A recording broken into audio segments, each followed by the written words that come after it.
En el siglo IV se prolongó hasta el año 313, cuando el edicto de Constantino, el primer emperador cristiano, puso fin a todos los intentos de destruir la Iglesia de Cristo.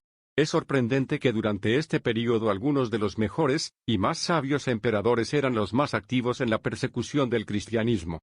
Sin embargo, la oposición de algunos de los peores emperadores era mínima o ninguna. El paganismo acogía las nuevas formas y objetos de adoración, mientras que el cristianismo las excluía. Donde los dioses ya se contaban por cientos, aun por miles, un dios más no se destacaba en nada. Cuando la gente de una ciudad o una provincia deseaban desarrollar el comercio o la inmigración, construía templos a los dioses que se adoraban en otros países para que los ciudadanos de esos otros países pudiesen tener un lugar de adoración.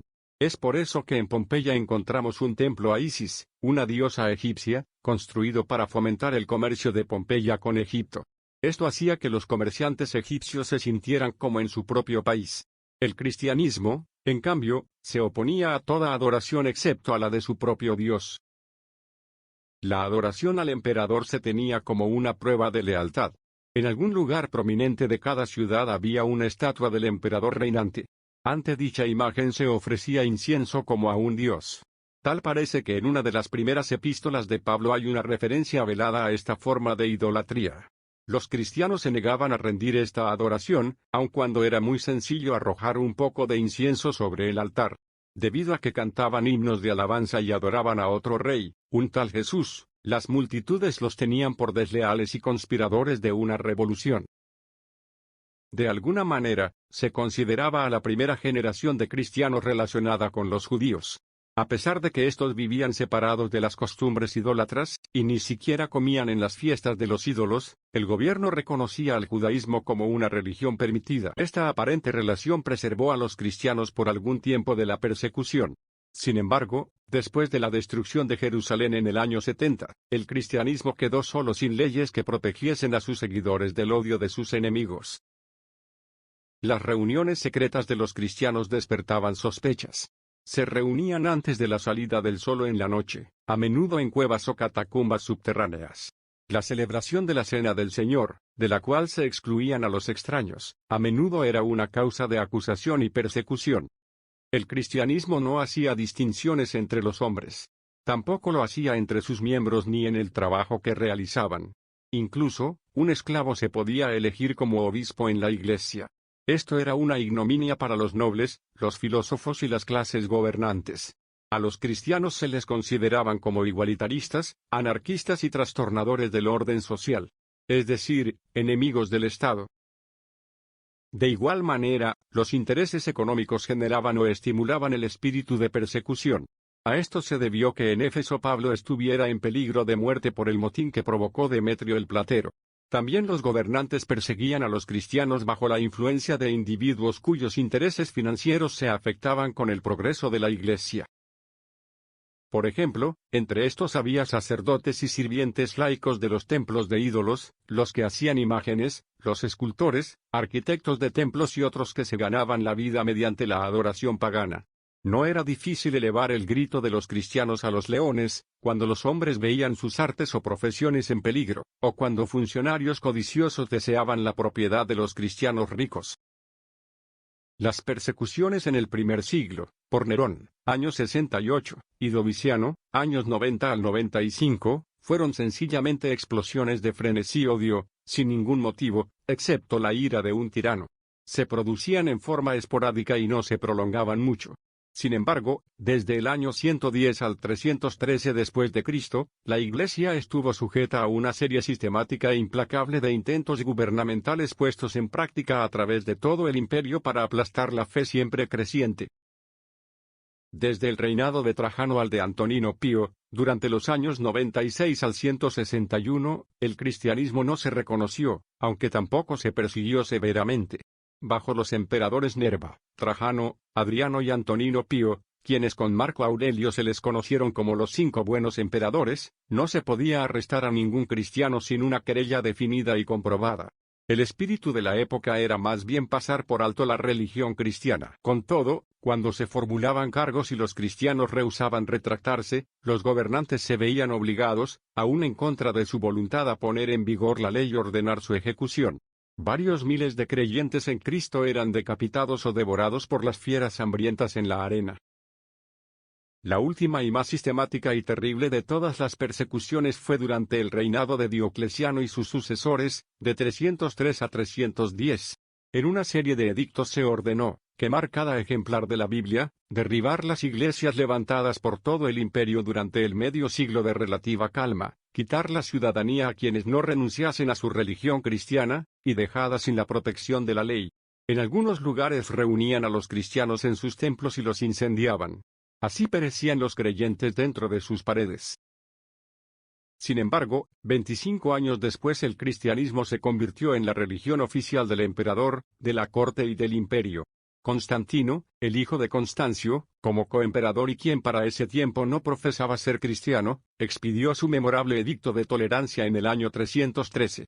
Por esta ley se aprobó el cristianismo, su adoración se legalizó y toda persecución cesó para no volverse a renovar mientras duró el Imperio Romano. Mientras que el hecho más sobresaliente en la historia de la Iglesia durante los siglos II y III fueron las persecuciones imperiales, se puede decir por otra parte que se producían grandes adelantos en la condición, organización y vida de la comunidad cristiana. Respecto a la formación del canon del Nuevo Testamento, el establecimiento de estos libros, como regla de fe con autoridad divina, no fue inmediato.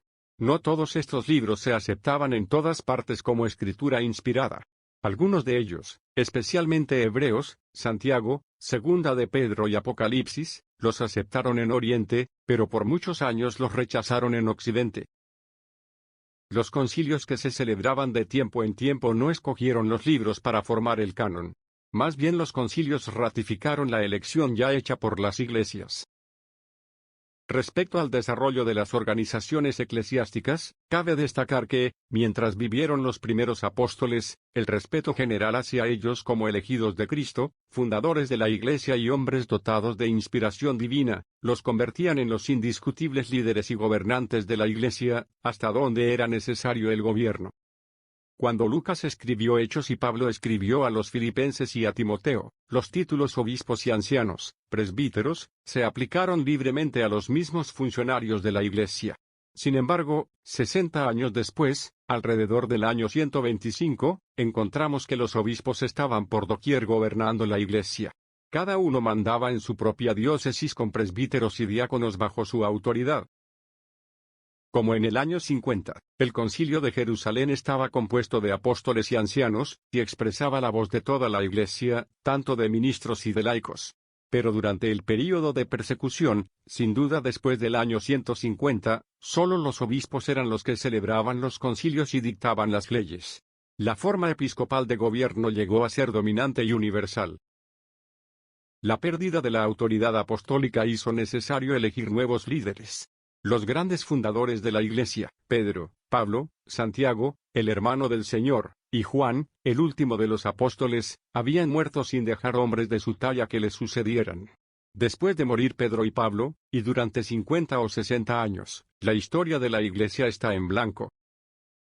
El crecimiento y el alcance que tuvo la Iglesia hicieron necesarias la organización y la disciplina. Mientras las iglesias se limitaban a las regiones donde podían recibir visitas ocasionales de los apóstoles, pocas autoridades hacían falta.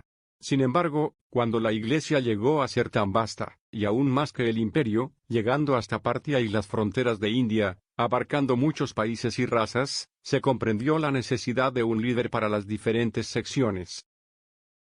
La persecución, un peligro común, unificó a las iglesias y ejerció su influencia hacia la unión y el gobierno. Cuando en cualquier tiempo los poderes del Estado se alineaban en contra de la Iglesia, se comprendía la necesidad de dirección eficiente. Surgían los líderes para la ocasión. De modo que la necesidad que duró 7 generaciones hizo que la forma de gobierno fuese permanente. El nacimiento de sectas y herejías en la Iglesia hizo que fuesen absolutamente necesarios algunos artículos de fe y cierta autoridad para ponerlos en vigor.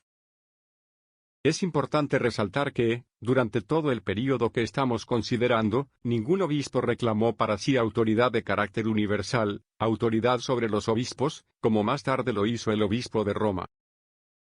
Otra característica distintiva de este período fue el desarrollo de la doctrina. En la época apostólica la fe era del corazón, una rendición personal de la voluntad a Cristo como Rey y Señor, una vida de acuerdo con su ejemplo debido a que el Espíritu moraba internamente. Sin embargo, en el período que estudiamos ahora, la fe poco a poco llegó a ser mental, una fe del intelecto. Una fe que creía en un sistema de doctrina riguroso e inflexible. Se enfatizaba la sana doctrina, antes que la vida espiritual. Las normas del carácter cristiano eran aún elevadas, y la Iglesia tenía muchos santos enriquecidos por el Espíritu Santo. No obstante, la doctrina se convertía cada vez más en la prueba del cristianismo. El credo de los apóstoles, la más antigua y sencilla declaración de fe cristiana, se compuso durante este período. También surgieron las escuelas de teología, como son la escuela de Alejandría, la de Asia Menor, la del norte de África, pero a la par del desarrollo de la doctrina teológica estuvo el nacimiento de las sectas o herejías. Los cristianos de los siglos II y III no solo lucharon en contra de un mundo pagano y adverso, sino también en contra de herejías y doctrinas corruptas dentro de su propio redil. Uno de los efectos que produjeron las pruebas que pasaron los cristianos de ese período fue una iglesia purificada. Las persecuciones mantenían alejados a todos los que no eran sinceros en su profesión. Nadie se unía a la iglesia por ganancia mundana ni popularidad.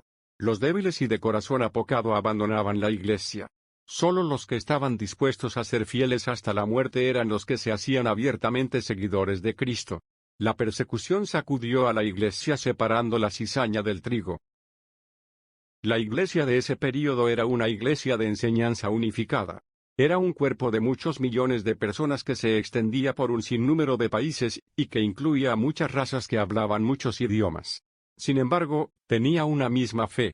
Las diferentes sectas se levantaron, florecieron y gradualmente perecieron.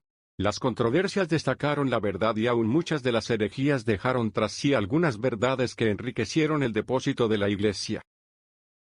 Era una iglesia creciente.